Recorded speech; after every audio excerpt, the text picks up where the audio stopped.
All right, as promised in that jumpers video, while I work with my riders, I give them a little education on the shortening and the lengthening of what they have on their body. So as they're seated in that position on the horse, we have shortening at the front of the hip, we have lengthening at the back hamstring, but shortening at the hamstring at the knee, lengthening at the quadricep at the knee. We have shortening of the interior back. Hopefully they're not tucking under while they're doing it so that they can maintain that integrity. And if they're finding themselves pulling on the reins, they're going to get tight and short in the pec and interior shoulder. So this workout is very simple. You can do it standing. You can even do it before you ride as a warm-up. I have the backpack on in case you want to do this with a little bit of weight on your back. I just have a 5-pound weight in there.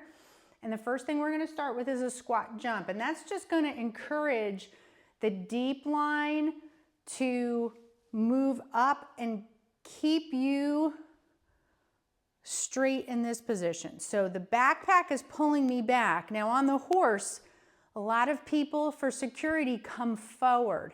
They're afraid to sit into that seat. So what this is going to encourage is the deep back line to get stronger so that they have more strength in an upright position. So you can start with a squat with the backpack on and just warm up. And as you feel that you can move into a squat jump, which would just be a little cardio movement. Now, when you're doing a squat jump, you can go moderately into a higher lift.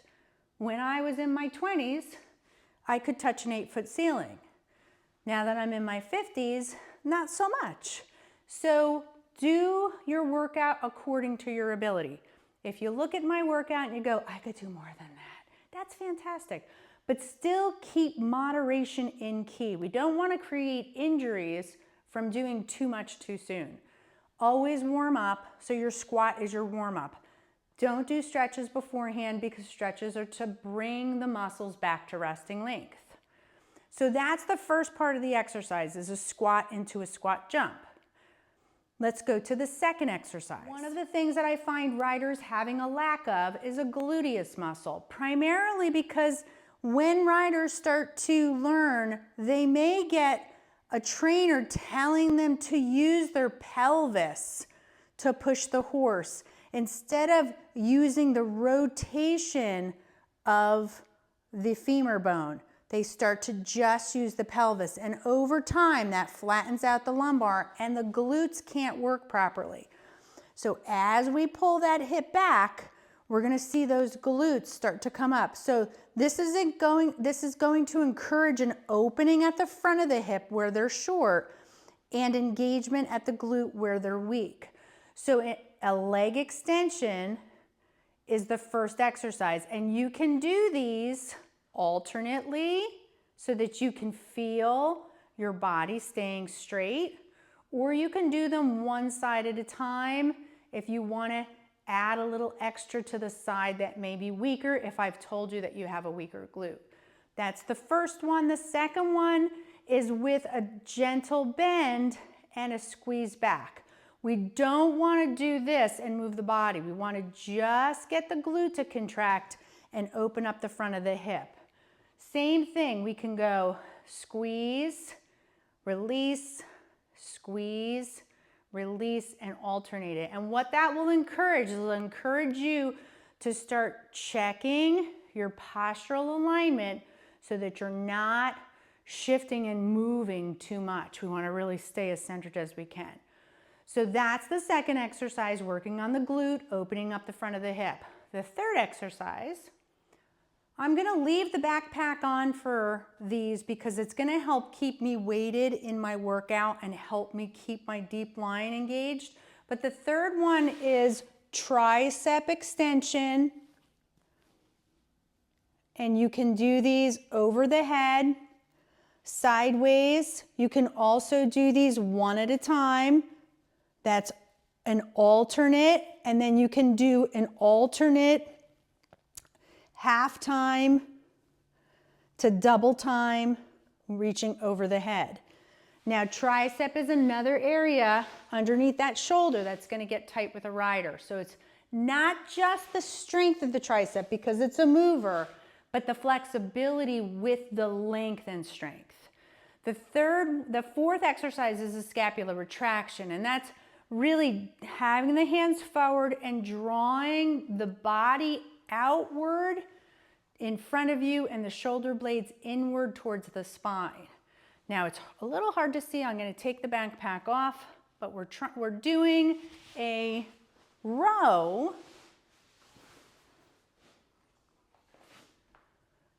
And you can do this with weights where we're rowing and we're pulling the chest out and bringing it in. Now that was a slow motion.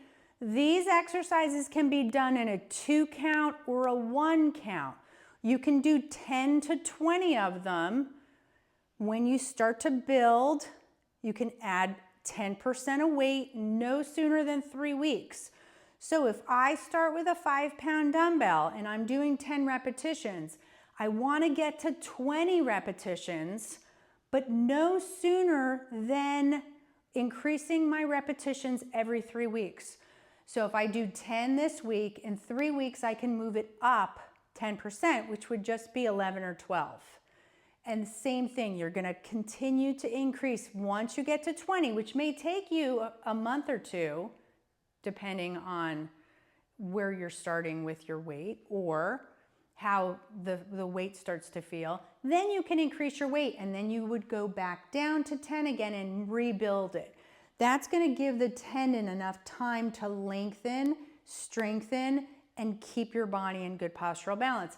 If the weight's too heavy for you, this is what I see. I see people coming to here and they can't engage and pull those rhomboids in with trapezius because the weight's too heavy and it's dragging them down, whether it's on a cable machine or dumbbell. So we want to be able to get those shoulder blades to pull together towards the spine and get those rhomboids to fire. So those are the next 2 exercises. So let's go to the last exercise. And the last exercise is going to be for the feet. Now, there's a lot of things that I see wrong on riders. Not only do I see lateral line dysfunction, more so I see spiral line dysfunction, which is another series. But I'll see toe riding a lot. And I know they're toe riding because their Achilles tendons are super short and their heels have lost density in them. It not only does it happen on the horse, but then it transfers into your day with walking and running. So that heel strike is going to be imperative. And the deeper you can get that heel down into that stirrup, the more you can apply that deep line into the hip and generate the power into the body. If we never give that foot foundation, we're always going to be using everything from the hip and the lower back, and you're going to end up injured. So having the security of everything into your feet and you being one with the saddle, which is one with the horse, is going to be really, really important, especially for future injuries. So with a foot, I'll call it a foot lift, because we're going to really be focusing on lifting the toe up. Now the muscle at the front of the shin is called tibialis anterior, and it is going to be one of the muscles that's going to get tight if you're a toe walker and you go out and you try to run for the first time. But just doing one at a time and adding them into your workout is going to help you really start to get the front of the shin to lift and naturally lengthen the Achilles tendon. So what do I find wrong with stretching the Achilles? First of all, Achilles is so strong. It has multiple muscles attaching to it at the heel. We've got 2 parts of the gastroc and the soleus coming down underneath it. The soleus is responsible for pumping 40% of your blood back up to your heart. So that's a given that that muscle needs to be working properly. But if you try to stretch that muscle, chances are you're going to stretch an area that's thinner on either the lower sections of gastroc before the belly of the muscle or deeper at one of the points of soleus. And what does that do for you? It gives you an extreme chance later on of tearing that Achilles because you have decreased the integrity of that soft tissue that's contractile fiber. Tendons are not contractile fiber as much as regular muscle is, the red muscle. The white parts of those attachment sites are going to be much less flexible. So doing this is proprioceptive and reciprocal, doing a lift to the front is naturally going to start to increase the length of the Achilles. Why? Because the Achilles cannot contract when you are contracting tibialis and the front flexors of the foot. So that's a really important part, especially for riders who can't figure out why they can't keep those heels down. Stop stretching your Achilles and start working your anterior tibialis. So when you get better, you're naturally going to start to feel those tibialises do more work. You can have a seat and you can get even more out of it because now you're not weighted above it and you can get the weight off of it and really try to work that tibialis. If you start getting really advanced, you may be able to use some tools to help put a little bit of strength to that by giving some resistance, but it's not necessary for a while.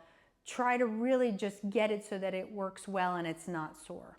So there you go, that's the rider's workout. Put those all together. It's not going to take you much time. It may be 10 to 15 minutes a day. You are not doing bodybuilding, so you can do these every day. However, I would take breaks at the beginning to let the body heal and give yourself maybe 2-3 months before you start adding in those gaps. So if you do it 4 times a week to start, give yourself 3 months, add another one in, give yourself 3 months, add a 5th day in, 6th day, and then if you want, you can take 1 day off a week. But they're the type of exercises you can even do, while you're at work, and you can get up and you can do a set of glute presses and start firing those legs off. You don't need the backpack, but the backpack will be good when you're in your own space. So thank you and hope you enjoyed.